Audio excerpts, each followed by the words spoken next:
കഴിഞ്ഞ ഒരാഴ്ച വിപണിയിൽ ക്രമപ്പെടുന്ന ഒരു സാഹചര്യമാണ് ഉണ്ടായിരുന്നത്. വലിയ തോതിലുള്ള ഏറ്റക്കുറച്ചിലുകളും പതിവായിരുന്നു. 0.7% നേട്ടത്തിൽ വ്യാപാരം അവസാനിപ്പിക്കുകയും ചെയ്തു. ആഴ്ചയുടെ തുടക്കത്തിൽ മികച്ച രീതിയിൽ വ്യാപാരം പുരോഗമിച്ചിരുന്നുവെങ്കിൽ കൂടിയും അവസാന ദിവസങ്ങളിൽ ഉണ്ടായിട്ട വിൽപ്പനയാണ് വിപണിയെ ഈ ഒരു പ്രതിസന്ധിയിലാക്കിയത്. എന്നാൽ വിദേശ നിക്ഷേപ സ്ഥാപനങ്ങൾ ഒട്ടുമിക്ക ദിവസങ്ങളിലും വിപണിയിൽ അറ്റ നിക്ഷേപത്തിൽ തന്നെയായിരുന്നു. ആഗോള സാഹചര്യങ്ങൾ തികച്ചും അനുകൂലം തന്നെയായിരുന്നു. എന്നാൽ ഒരു ഉയർന്ന നിലവാരത്തിൽ നിക്ഷേപകർ ലാഭമെടുക്കാൻ ശ്രമിച്ചതാണ് വിപണിയെ ഈ ഒരു തിരുത്തലിന് കാരണമാക്കിയത്. എങ്കിൽ കൂടിയും നേട്ടത്തിൽ വ്യാപാരം അവസാനിപ്പിച്ചു. ഒട്ടുമിക്ക മേഖലകളിലും നേട്ടം തന്നെയായിരുന്നു.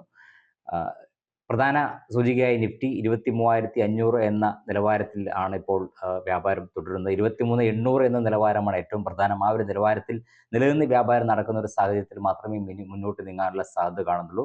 23,400 എന്നുള്ള നിലവാരമാണ് ഇനി സൂചികയ്ക്ക് അടിസ്ഥാന നിലവാരമായി പ്രവർത്തിക്കുക. ആ ഒരു നിലവാരം ഭേദിച്ച് താഴേക്ക് നീങ്ങുകയാണെങ്കിൽ 23,200 എന്ന നിലവാരത്തിലേക്ക് താഴ്ന്നു പോകാം. എന്തായാലും വരും ദിവസങ്ങളിലും വളരെ ഉയർന്ന തോതിലുള്ള കയറ്റിറക്കങ്ങൾ പ്രതീക്ഷിക്കുന്നുണ്ട്. വിപണി ഈ ഒരു നിലവാരത്തിൽ ക്രമപ്പെട്ടതിന് ശേഷം മാത്രമേ ഇനി മുന്നോട്ട് നീങ്ങാനുള്ള സാധ്യത കാണുന്നുള്ളൂ. അതുകൊണ്ട് തന്നെ നിക്ഷേപകരെ സംബന്ധിച്ചിടത്തോളം വിപണിയിലെ ഇനി ഉണ്ടാകുന്ന തിരുത്തലുകൾ നിക്ഷേപ അവസരങ്ങൾ തന്നെയായിരിക്കും. ഒപ്പം തന്നെ ഏപ്രിൽ 3-ാം തീയതി നടക്കുന്ന യു എസിൽ നടക്കുന്ന രാജ്യങ്ങളെ കേന്ദ്രീകരിച്ചുകൊണ്ടുള്ള പുതിയ താരിഫിൻ്റെ ഒക്കെ പ്രഖ്യാപനം ഉണ്ടാകുന്നു.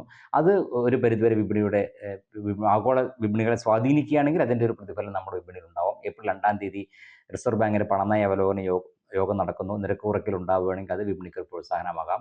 ഈ രണ്ട് ഘടകങ്ങളാണ് ആഗോളതലത്തിലും ആഭ്യന്തര തലത്തിലും വരുന്ന ആഴ്ചയിൽ വിപണിയെ സ്വാധീനിക്കാനുള്ളത്.